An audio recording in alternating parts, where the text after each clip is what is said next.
siamo Marina e Maurizio. Volevamo soltanto viaggiare e finalmente abbiamo comprato il camper dei nostri sogni. Ma chi caspita lo sapeva che era infiltrato? Rimanete con noi per un'estate piena di video nerd e tutorial su come ristrutturare una caravana infiltrata.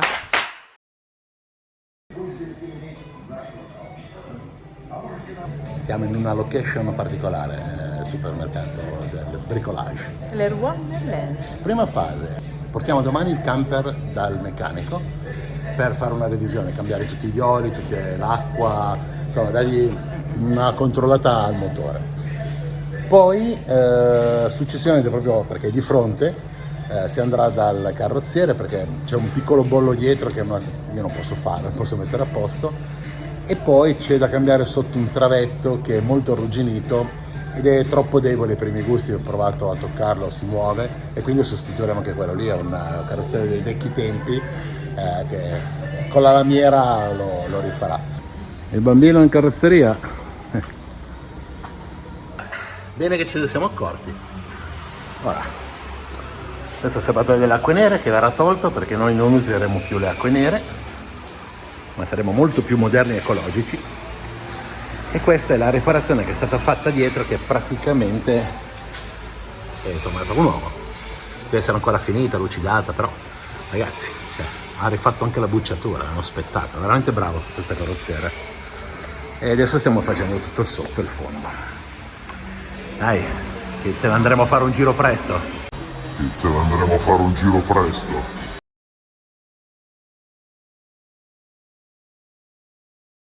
Para que quede más perfecto, he dado un poco de masilla de relleno. Ahora se lija totalmente y se da una imprimación como epoxi duradera, anticorrosiva, para que dure. Vale. Luego le daré un ácido para quitar toda la mugre. Se lava un poco, se seca bien, se da un producto que se llama body shoe, que es para proteger lo que es la corrosión y las piedras. Vale. Y luego se pinta encima todo para que quede todo bonito, negro. Sin óxido. Un negro epoxi sin óxido, y durará muchos años. Vale, perfetto. Muy resistente, se sanea y se le aplica, ¿me entiendes? Sì, intendo.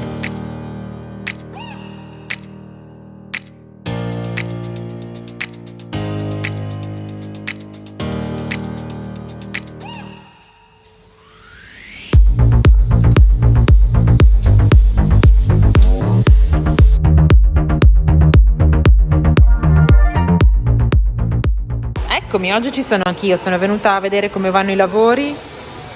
Andiamo, che te li prendo io, Io? Sì.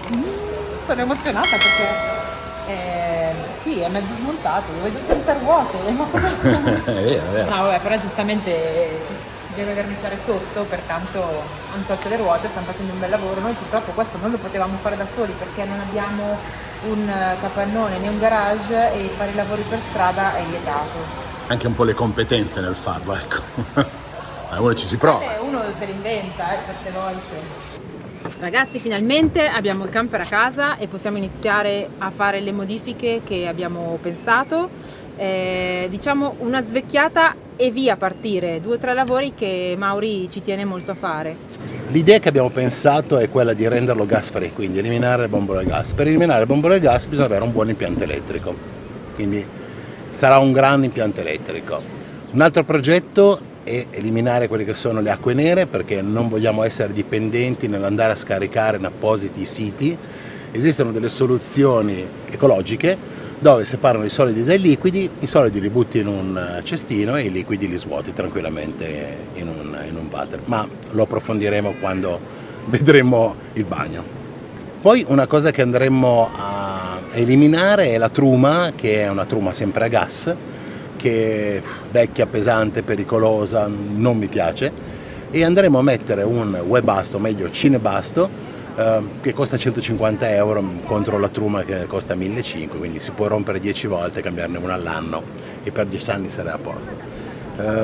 Ho letto e ho visto e ho parlato con persone che già la usano e si trovano bene.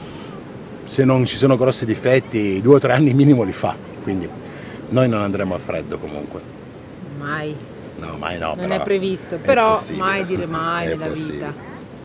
Benissimo. Oggi siamo alle prese. Ma non benissimo. Bene ma non benissimo. Benissimo ma non malissimo. Ossia una merda. Ossia, a volte mi sto chiedendo, ma chi ce l'ha fatto fa? No. Veramente. No, io so del risultato perché me lo sogno e quindi so del risultato finale come sarà e saremo contenti. E arrivarci, perché ogni cosa che tocchi e poi dopo dici, ma facciamo anche questo, ma questo fa schifo, se fai quello non fai questo. Insomma, alla fine, e dai, da un'idea ne viene fuori un'altra. Però va bene, andiamo avanti. E quindi lo stiamo smontando tutto. Sì, adesso devo riuscire a capire come si smonta questo. Oggi siamo alle prese con la truma, il riscaldamento vecchio, che era in questo buco qua e aveva questo fantastico supporto. Vediamo com'è il supporto ben isolato. Oh, guarda il prato. Ah beh, ha preso d'aria. Quello che c'è di buono è che lo chassis è senza un filo di ruggine. Perfetto. Filo rosso, filo blu. Quale taglio? Poi comunque ci saranno progetti in divenire, stiamo pensando a altre cose. Diciamo che la prima cosa che andiamo a affrontare adesso è il frigorifero. Lo andiamo a smontare e non sarà una cosa semplice. Io volevo recuperarlo, ma abbiamo visto che non era No. fattibile. Condizioni pessime, poi ripeto, gas, trivalente, 12 volt. Non serviva. No, troppo vecchio. Lo andiamo a sostituire con un frigo a 220 volt che consuma, adesso c'erano dei calcoli assurdi, 173 kW all'anno, una roba che non si può sentire. In poche parole, con un piccolissimo inverter si riesce a mantenere anche dei consumi veramente bassi.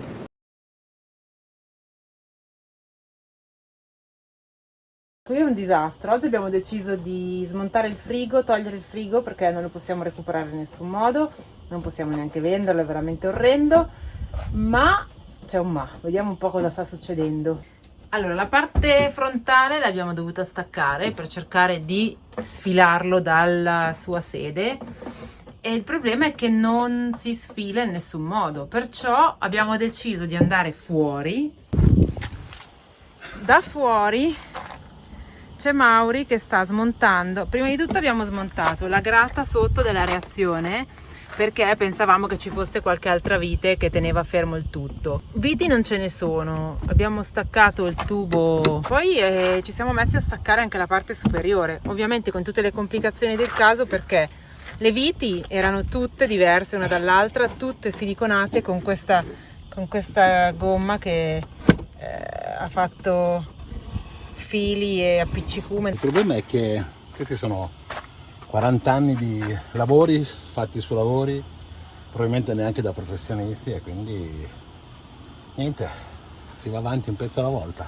Cavolo. Adesso col taglierino stai tagliando una parte che tiene... Sì, che sostiene il frigo e infatti si muove. Ok, vado a prenderlo. Sì, ciao. Ok.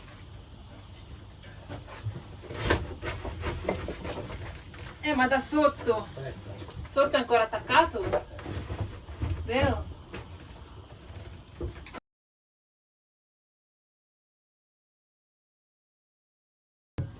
C'è ancora qualcosa che lo blocca. Io ho provato a alzarlo.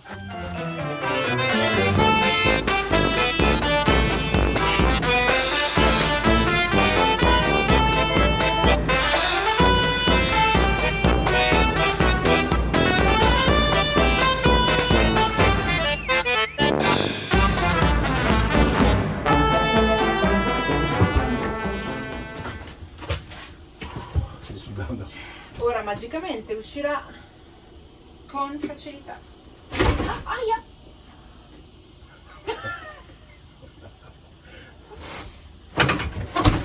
Affanculo. Senza cap 1, frigo 0.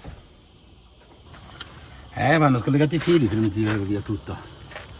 Filo della 220. Ma tu una tuttina da lavoro te la procurerai un giorno? È troppo caldo. Vedi un po' quanti gradi ci sono oggi. Ma 36? Ecco.